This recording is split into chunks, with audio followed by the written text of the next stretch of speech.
नमस्कार भैया, राम राम। हम हैं आशुतोष नायक और आप देख रहे हैं बुंदेली वार्ता। बुंदेली वार्ता ने चुनाव यात्रा कवरेज करने के बाद आपको मतगणना की भी स्थिति दिखाई, चुनाव को पूरा कवरेज भी दिखाओ। मतगणना हो चुकी है, परिणाम आ चुके हैं। भारतीय जनता पार्टी की स्थिति अच्छी रही। समाजवादी पार्टी की भी वोट सीटें हैं जो बड़ी हैं, करीब 2.5 गुना सीटें बड़ी हैं। 1.5 गुना वोट प्रतिशत भी बड़ो है, लेकिन कछु ऐसे कारण रहे, कछु बड़े नेतन को भी हार को सामना करना पड़ो। आज हमारे संगे हैं पूर्व विधायक दीपनारायण सिंह दीपक यादव जी, इनसे चर्चा करें। विधायक जी, जनसंपर्क के दौरान छुलाव लश्कर देखो को भारी जनसमूह है तो समर्थक है तो अखिलेश यादव आए थे विजय रथ लेके, उनमें भी अच्छी खासी भीड़ देखी गई। गुरसराय में जनसभा भई, उनमें भी अच्छी भीड़ देखी गई। का कारण रहा कि कछु वोट कम पड़ गए, विजय नहीं हो पाई? देखिए, वो भीड़ वोट में तब्दील भी हुई है। उसी की वजह है कि हम लोग 81,000 लगभग 80,000 वोट पाए हैं। जनता ने साथ दिया है। हाँ, जो समर्थन और भी था साथ में, वो रातों रात किस तरह से किन बातों को लेकर मुड़ा है, ये बात हम लोग भी समझ नहीं पा रहे हैं। ये जीत लोगों के बदलने की है, वोट का डायवर्जन की है, मशीन की है, कलाकारी है, या कौन सी और वजह है, ये एक हम लोग भी विचार मंथन कर रहे हैं। उन पहलुओं पे पहुंचने की कोशिश कर रहे हैं कि एक दिन पहले तक जिस तरह का गांव में माहौल था, समर्थन था, सहयोग था, और वो रातों रात बदल कैसे गया। तो इसको लेकर हम लोग भी आश्चर्य में हैं। जो सामने वाले प्रत्याशी हैं, उनके साथ ना लोग थे, ना समर्थन था, और शिकायतें बहुत थी, कोई भी डेवलपमेंट नहीं था, लेकिन इतने ज़्यादा लोग कैसे जुड़ गए। यही सब बातें बहुत सारी बातों को पैदा कर रहे हैं, संदेह पैदा कर रहे हैं। तब हम जाकर कहते हैं कि जो बातें हमारे लोगों के द्वारा उठाई जा रही हैं कि कहीं ना कहीं ये चुनाव मशीन के बल पर तो नहीं जीता गया है। फिर दूसरी बात कहते हैं कि अगर चले उसको छोड़कर भी वोटों को देखते हैं हम, कि वोटों के वजह देखेंगे तो बहुजन समाज पार्टी हर चुनाव में, पिछले चुनाव में, लास्ट चुनाव में भी लगभग 48,000 वोट पाए थे। इस चुनाव में उनका वोट प्रतिशत कुल 29,000 वोट पाए। बहुत 20-22,000 वोट एकदम उनका गायब हो गया। ये वोट डाइवर्ट हो गया कि डाइवर्ट कर दिया गया। कांग्रेस को लेकर भी हम सवाल, जो कांग्रेस वहाँ काफ़ी लंबे समय तक स्टेप्स ले रही है और बहुत बार सफलता भी मिली है। कांग्रेस जब भी लड़ी है एक अच्छा वोट उन्हें मिला है पिछले चुनाव, इस बार भी। लेकिन जब प्रत्याशी की वोटों की संख्या देखते हैं तो वो आश्चर्यजनक रूप में दिखाई पड़ती है कि इतना कम वोट मिला। इतना तो ट्रेडिशनल वोट 10-15 हज़ार कांग्रेस का था, वो भी नहीं मिल पाया। तो ये सब बातों को लेकर हमें लगता कि नहीं, लोगों ने समाजवादी पार्टी को जिताना चाहा था, पर 2 वजह दिखती है। या तो ये मशीन की जीत है, या सारी जो पार्टियां थी या जिनका वोट था वो अपना वोट को अपने पक्ष में नहीं रख पाए, एक तरफा कहीं ना कहीं जाके जुड़ गए। इसकी वजह से परिणाम प्रभावित हुआ। लेकिन जनता ने समर्थन और साथ नहीं छोड़ा है। समाजवादी पार्टी की नीतियों को प्रभावित नहीं होते तो 80,000 वोट नहीं मिलते। अखिलेश यादव के काम आज भी ज़मीन पर जिंदा हैं। आज भी लोगों के मन में उनके प्रति सोच ये है कि वो उनको मौका मिलेगा तो तरक्की की वजह बनेंगे। तो मैं कह सकता हूँ जो वोट मिला वो कम नहीं है। ऐसी प्रदेश के सिनेरियो को भी देखें हम, तो हमारी जहाँ 125 सीटें समाजवादी पार्टी पाई, वहीं 86 सीटें हम बहुत कम वोटों के अंतर से हारे हैं। अगर थोड़े बहुत जैसे जो तमाम और दल हैं लड़े हैं, अगर वो दलों ने वोट नहीं काटे होते तो मैं कह सकता हूँ सरकार तो एक फिगर की लड़ाई है, लेकिन समर्थन तो अखिलेश यादव जी के साथ पूरे प्रदेश की जनता ने किया है। और तभी लोग कहते हैं, आज कोई भी ये स्वीकार करने को तैयार नहीं है कि ये जनमत की जीत है। ये जीत या तो मशीन की है या मैनिपुलेशन की है, इसके अलावा दूसरा कोई और वजह नहीं है। जैसा हम कह रहे हैं, राजा साहब अपने यहाँ से चुनाव लड़ते थे, अच्छा खासा वोट शेयर उन्हें मिलता था, बहुजन समाज पार्टी को भी अच्छा मिलता था। क्या ये मान सकते हैं कि बीएसपी का खुला समर्थन था इस बार भारतीय जनता पार्टी को? देखिए, यही चिंता का विषय भी है और एक संदेह के वजह भी यही है कि आखिर ये सब लोग जो कल संविधान को बचाने की बात कहकर मैदान में थे, गांव में थे, गरीबों के मन में था ये, और जो ये बात कह रहे थे कि राशन मेहरबानी नहीं है, राशन हमारे पैसे से हमको दे रहे हैं, अगर आवास हमें दिया जा रहा है तो वो मेहरबानी नहीं हो सकती, क्योंकि हमारी मेहनत के पैसा टैक्स के रूप में सरकार ने लिया, उससे मकान दिया है, मकान भी ठीक नहीं बना है।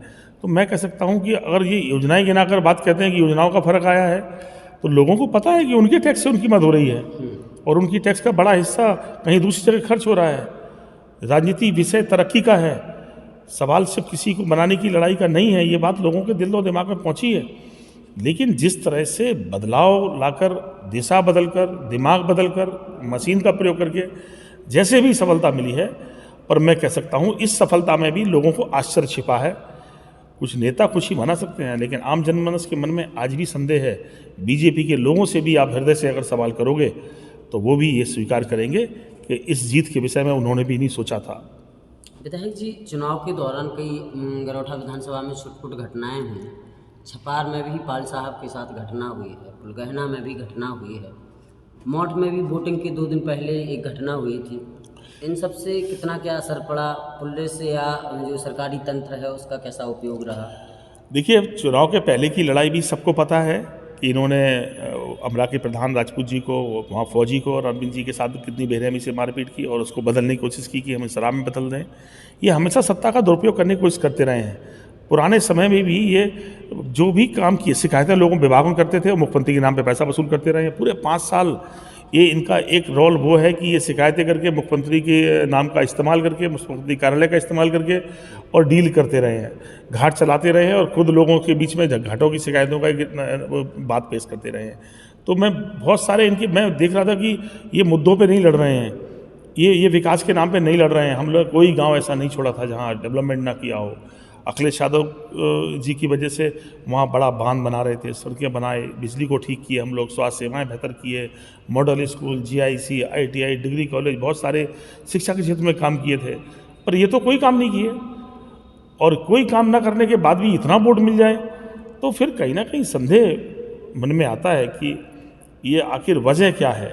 और मैं कह सकता हूँ कि वो उनकी जितने लोग जीत से खुश हैं उससे कहीं ज़्यादा गरीब हम लोगों की हार से परेशान है। लोग रोते हैं फ़ोन करते समय कि कैसे हो गया सब ये। मैं कह सकता हूँ कहीं ना कहीं वो विश्वास पाए हैं पर गरीबों का विश्वास टूटा है। पर मैं आपके मार्फत ये विश्वास दिलाना चाहता हूँ कि सरकार की अपनी जिम्मेदारियाँ हैं। सरकार की बड़ी जिम्मेदारी है कि लोगों के डेवलपमेंट पे काम करें, क्योंकि लोगों ने वोट देकर उन्हें जिम्मेदारी अगर दी है या मशीन के बल पर भी जिम्मेदारी मिली है। लेकिन अब दूसरी लड़ाई है कि जो लोगों के मेहनत का पैसा बजट का है वो लोगों की तरक्की पर खर्च हो। अगर बांध का काम रुकेगा, बांध का काम शुरू नहीं होगा तो हर रोज़ लड़ेंगे सड़कों पर सरकार से। अगर किसी पर जुल्म करने की कोशिश करेंगे, चुनाव जीतने के बाद इन्होंने जाके छपार गाँव में एक पाल को धमकाया है, उसे घर पर जाके मारपीट की है, उसकी माँ को धमकी दी है, पुलिस कार्रवाई नहीं कर रही है। इन्होंने जाके पुलगाना के पूर्व प्रधान के यहाँ, पंडित जी के यहाँ जाके हमला बोला है, उनका गेट फाड़ दिया है, रिपोर्ट दर्ज है पर कार्रवाई नहीं हो रही है। इन्होंने बरनाया में जाके एक पंडित जी के घर में मंदिर में घुस के तोड़फोड़ की है, शिकायत करेगी, कोई कार्रवाई नहीं हो रही है। तो मैंने कहा जुल्म की एक हद होती है। ये जुलूस निकालते हैं जीत के नाम पर, जबकि चुनाव आयोग के निर्देशों में जुलूस पर पाबंदी थी। आप मशीनें लेकर, बुलडोजर का नाम देकर, नारे लगाकर पूरे कस्बे में दहशत फैलाते हैं और आप कहते हैं कि आप गुंडागर्दी के खिलाफ हैं। आप गुंडागर्दी कर रहे हैं। आप जिस तरह के नारे लगा रहे हैं, अपमान कर रहे हैं, घरों में जाकर एक कम्युनिटी के खिलाफ नारे लगा रहे हैं, तो मैंने कहा आप गलत रास्ते पे ले जा रहे हैं। आप दिशा मोड़ना चाहते हैं। आप धमका रहे हैं हम ये करने वाले हैं, हम इन्हें बर्बाद कर देंगे। बर्बाद और आबाद कुदरत करती है, किसी के बर्बाद होने से कोई बर्बाद होता नहीं है। हम लोग डरने वाले लोग नहीं हैं, समाजवादी लोग हैं, आखिरी सांस तक लड़ने वाले लोग हैं। विधायक जी, आपके ससुराल में भी कोई जीत के बाद जश्न वगैरह ऐसा कुछ? मैंने कहा ना कि उन्होंने जाके मेरे ससुराल में गए, वहाँ जाके बेचारे 13वीं थी उनके परिवार में, वहाँ टेंट को हटा दिए, ले जाकर वहाँ कर रहे हैं। सारा पुलिस प्रशासन तमाशा बन के देख रहा है। झगड़ा हो सकता था। मैंने रिक्वेस्ट की लोगों से कि देखिए झगड़ना नहीं है, ये इन्हीं बदनामियों की वजह से आज ये दुर्भावनाएं बनाकर विकास के मुद्दों से भटकाकर चुनाव में फ़ायदा उठाते हैं। कोई बात नहीं है, ये जीत की खुशी मनाने दीजिए, लेकिन ये खुशी किसी को दुख पहुंचा रही हो, किसी को धमकी की वजह बन रही हो तो कोई बोले ना बोले, समाजवादी पार्टी लड़ेगी, इनसे कार्रवाई कराएंगे, मांग करेंगे, और प्रशासन कार्रवाई नहीं करेगा तो प्रशासन के खिलाफ भी लड़ाई लड़ने की कोशिश करेंगे। विधायक जी, एक और चीज़ है, 2017 में समाजवादी पार्टी को कुछ कम सीटें मिली थी। इस बार विपक्ष अच्छा मजबूत दिख रहा है, आप भी मजबूत हैं, करीब 1.5 गुना ज़्यादा वोट प्रतिशत बढ़ा है, 2.5 गुना सीटें भी बढ़ गई हैं। विपक्ष की भूमिका कितनी मजबूत रहने वाली है? मुद्दे हैं, क्योंकि मुद्दे हजार हैं क्षेत्र में, तो देखिए समस्याओं से लगातार लड़ाई जारी रहेगी। हर लोकतंत्र में 2 पहलू हैं। एक पक्ष है जिसको मौका मिलता है काम करने का, एक पक्ष है जो सरकार को आगाह करता है कि आपकी जिम्मेदारियां क्या है। हमारा विधायकों की संख्या बड़ी है, हम लोग 125 हैं, और मैं कह सकता हूं कि बहुत बड़ी संख्या है, और ये संख्या इस काबिल है कि सदन में मनमानी नहीं करने देंगे हम। दूसरा पक्ष है जनता के बीच में जन सहयोग। तो अगर हम जिले को देखें, लगभग 80-80 हज़ार वोट हर विधानसभा में पाए हैं हम लोग। आज बहुत बड़ी संख्या में लोगों ने समाजवादी पार्टी का साथ दिया है। जनमत हमारे पास भी है, अगर उन्हें बहुमत है तो हमारे पास जनमत है। हम लड़ेंगे लोगों के लिए, सड़क पे लड़ेंगे। और ये सरकार तानाशाही के लिए नहीं बनी है। पुलिस न्याय व्यवस्था को स्थापित करने का पार्ट है। कार्यपालिका की अपनी जिम्मेदारियां हैं, मैंने कहा, और हमारी अपनी जिम्मेदारी है कि सत्ता यदि बेलगाम हो तो सदन में भी लड़ेंगे और सड़क पे भी लड़ेंगे। ये हमारे पुरखों ने सिखाया, डॉक्टर लोहिया से लेकर हमारे जनेश्वर मिश्रा जी से लेकर मुलायम सिंह यादव जी के पूरे जीवन का संघर्ष। सत्ता की अपनी जिम्मेदारी, विपक्ष की अपनी जिम्मेदारी है। जनता के साथ खड़े होकर पूरी ताकत से लड़ेंगे, अन्याय को रोकेंगे, जुल्म को रोकेंगे, सरकार को बाध्य करेंगे। गरीबों का पैसा, बजट का पैसा, गरीब किसान मजदूरों की मेहनत की कमाई का पैसा है, गाँव की तरक्की पे खर्च करो, नहीं मनमानी नहीं करने देंगे। विधायक जी, एक और चीज़ सामने आ रही है, दीपांकर सिंह की आईडी से कहा जा रहा है ये फेक आईडी है, उससे एक फ़ोटो भारतीय जनता पार्टी के नेता की डल गई है, जिसके बाद ये अफवाहें चलने लगी हैं कि आप भारतीय जनता पार्टी में जा रहे हैं। तो देखिए, हम लोग जन्मजात समाजवादी हैं, पार्टी की स्थापना के साथ खड़े हैं, और जब तक जिंदगी है समाजवादी पार्टी के साथ खड़े रहेंगे। हम लोग डर कर जीने वाले नहीं हैं। उन्होंने किसी ने एक प्रोग्राम में एक फर्जी आईडी बनाकर हमारे बेटे की आईडी का इस्तेमाल करके एक प्रोग्राम में किसी हमारे बेटी के दामाद, कभी उनके घर में उनके जयंती का प्रोग्राम था, उनके फॉर फादर की, उस प्रोग्राम में कुछ लोग आमंत्रित किए थे। वो घर की फ़ोटो, अंदर की फ़ोटो है, उसको लाकर डालकर उन्होंने किया। उन्होंने उसको तत्काल हम लोगों ने कार्रवाई की है। उस पर हमने मांग भी की है कि जो भी ये डालने वाले हैं उनके खिलाफ सफाई भी अपनी दी है। हमने कहा कि हमारा जीवन समाजवादी पार्टी के लिए है, और जब समाजवादी पार्टी को ज़रूरत है, हमारा खून, हमारी जान, हमारी सब कुछ कुर्बान उनके साथ है। हम लोग खड़े हैं। हमारा परिवार का मून राजनीति में नहीं है। मून की अभी उम्र 21 साल नहीं पूरी है। वो अभी पढ़ाई की जिम्मेदारी लेने वाले लोग, पढ़ाई की उनके पास जिम्मेदारी यहाँ है। मैंने उनको राजनीति से दूर रखने की पहले भी कोशिश की है, और आगे भी मेरी कोशिश है कि राजनीति कोई विषय इसका नहीं, पहले पढ़ाई का उनका समय है, छोटी उम्र है, पढ़ाई पर ध्यान दें। मैंने जवाहर जी के बेटे के खिलाफ भी जो पहली FIR, जब इन्होंने ब्लॉक प्रमुख के चुनाव में एक लड़के के साथ मारपीट की, पल्सर फाड़ दिया था उसका, लेकिन मैंने FIR इसलिए नहीं होने दी, चलो रहने दो, बच्चा है, उसकी जीवन खराब नहीं होना चाहिए। हमारी लड़ाई जवाहर जी से है, विचारों की है, दल की विचार की है, लड़ेंगे, लेकिन बेटे को माफ़ करो, बेटे की लड़ाई नहीं बढ़ाएंगे। लेकिन इन्होंने जानबूझकर, इनके बेटे ने तो मारपीट की बेरहमी के साथ, तब भी हमने कोई बहुत बड़ी कार्रवाई की बात नहीं करी। इन्होंने फर्जी लड़ाई बनाकर, उस लड़ाई का रूप देकर, तूल देकर एक FIR लिखाई है। मैंने कहा कि मैं आज भी इसी मौके पर भी कहूँगा कि जो बातें आपके दिमाग में चल रही हैं, आपके सोचने से कोई बर्बाद नहीं हो सकता। आपकी जिम्मेदारी बड़ी मिली है, जिम्मेदारी पर बढ़ने की कोशिश करिए। आप बनाइए तालाब मोट के जल्दी। अब आप मोट के तालाब की मिट्टी आपने बेची, उसका पैसा नगर पालिका में जमा कराइए। आप घाटों पर अवैध खनन चल रहा है, उसको रुकवाइए। अब आपकी जिम्मेदारी है। गांव में कैसे गरीब आदमी को बालू सस्ती मिले, ये जिम्मेदारी निभाइए।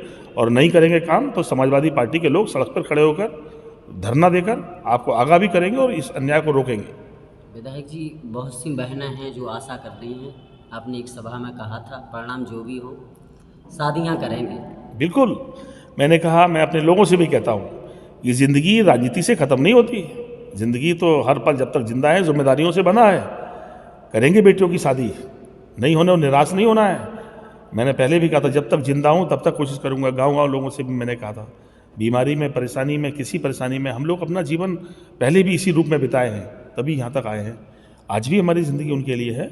हमारी कोशिश होगी। ये तो कभी किसी की शादी की सोच नहीं सकते, ये तो सरकार के पैसे से भी शादी करके मेहरबानी अपनी चाहते हैं। हम लोग अपनी ज़िंदगी में जो कुछ भी करेंगे, जो भी सामर्थ भगवान हमें बनाएगा, जिस लायक भी रखेगा, गरीब की बेटियों की शादी मत करेंगे हम। अगर आयोजनों पर रोक लगेगी तो व्यक्तिगत जाके मत करेंगे, पूरी कोशिश करेंगे। मैंने कॉलेज भी इसलिए बनाए थे, मुनाफे के लिए नहीं बनाए थे। पहले दिन भी कहा था, दोहराता हूँ, उन विद्यालयों से आने वाले पैसे से गरीब बच्चों को फ्री में पढ़ाने की कोशिश करेंगे, उनकी फ़ीस माफ़ करेंगे, कुछ बच्चों को एडॉप्ट करेंगे।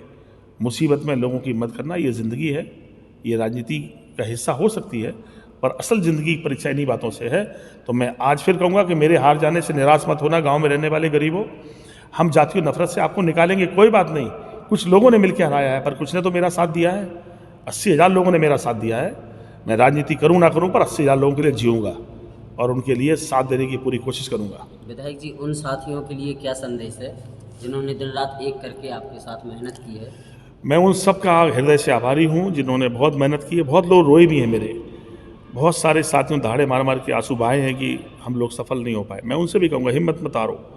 ज़िंदगी की लड़ाई में एक लड़ाई है, हिस्सा थी, एक जिम्मेदारी मिलती है। जिम्मेदारी भी एक कांटों का ताज है, जिम्मेदारी भी बड़ा लक्ष्य के लिए जिम्मेदारी मिलती है। लेकिन एक जिम्मेदारी लोगों ने 80,000 वोट देकर दी है कि हमें विपक्ष में खड़े होकर लोगों की व्यवस्थाओं को बनाने का एक पार्ट बनना है। हम उस जिम्मेदारी को निभाएंगे। अगर और थोड़े वोट बढ़ जाते और जीत जाते तो वो जिम्मेदारी दूसरी थी कि काम करने का मौका मिल जाता, लेकिन अभी काम कराने का मौका है। हम सरकारों से लड़ेंगे, बाध्य करेंगे उसको।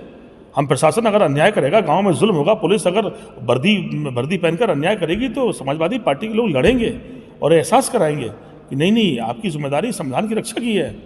और ये एहसास कराने के लिए कितनी बड़ी कुर्बानी देना पड़े, कितनी परेशानी झेलना पड़े। हमारे पुरखे अंग्रेजों से लड़े हैं, बहुत बड़ा गौरवशाली इतिहास हमारे पुरखों का है। इस माटी का इतिहास गौरवशाली है। मर मिट जाएंगे पर लड़ेंगे आखिरी सांस तक। विधायक जी, एक और आखिरी सवाल। अखिलेश यादव जी के ट्वीट से एक ट्वीट आता है कि चुनाव अधिकारी और एक व्यक्ति के बीच में बात होती है जिसमें ईवीएम की बदले जाने की चर्चाएं चलती हैं, उस पर आपकी कुछ टिप्पणी? बिल्कुल, मैं कह सकता हूँ वो बात कहीं ना कहीं सच है, क्योंकि रोकने की जो बात कही इसका मतलब था कि काउंटिंग के दौरान भी कोई एक सिस्टम इनके पास था जिससे वो वोट को मैनेज कर सकते थे और उसका फ़र्क दिखाई पड़ रहा। 86 सीटें हार गए बहुत कम वोटों से। वो बीजेपी क्यों नहीं हारी? बीजेपी की संख्या 10% है तो समाजवादी पार्टी की 90% है। तो मैं कह सकता हूँ कोई ना कोई बड़ा मैनिपुलेशन है। अब मशीन को लेकर बड़े सवाल उठेंगे। अगर जनमत के बल पर ये जीते हैं तो कहीं 2 चुनाव आप बैलेट पेपर से करा के देख लो, अभी सच्चाई देश के सामने आ जाएगी। कोई 2 चुनाव आने वाले समय में जो उपचुनाव होने जा रहे हैं वहीं पे बैलेट से करा दो चुनाव। आप कम से कम देश जान तो जाए कि ये झूठे की सच है। जब सवाल जनता के मन में है तो क्यों नहीं बदला सकता? और अगर बदलना नहीं आ रहा है तो फिर तानाशाही रास्ते पर जाने की कोशिश है। ये कोशिश है कि जो वो कर रहे हैं वही ठीक है। और मैंने कहा बहुत तानाशाह ज़माना लोगों ने देखा है और इतिहास इसका गवाह है। बहुत दिनों तक तानाशाही चलती नहीं है। फिर चुनाव है, अभी मध्य प्रदेश में चुनाव है 1 साल के बाद, उसके बाद अगले साल लोकसभा का चुनाव है। लड़ाई चुनाव राजनीति में ख़त्म कहाँ होती है? 5 राज्यों में फिर अभी 1 साल के अंदर चुनाव है। तो राजनीतिक लड़ाई तो रोज़ चलेगी और जनता इस सब चीज़ों को देख रही है। मैं कह सकता हूँ जनता इस देश की मालिक है। एक ना एक दिन जनता जरूर जीतेगी। थैंक यू विधायक जी, बहुत बहुत धन्यवाद। ओके।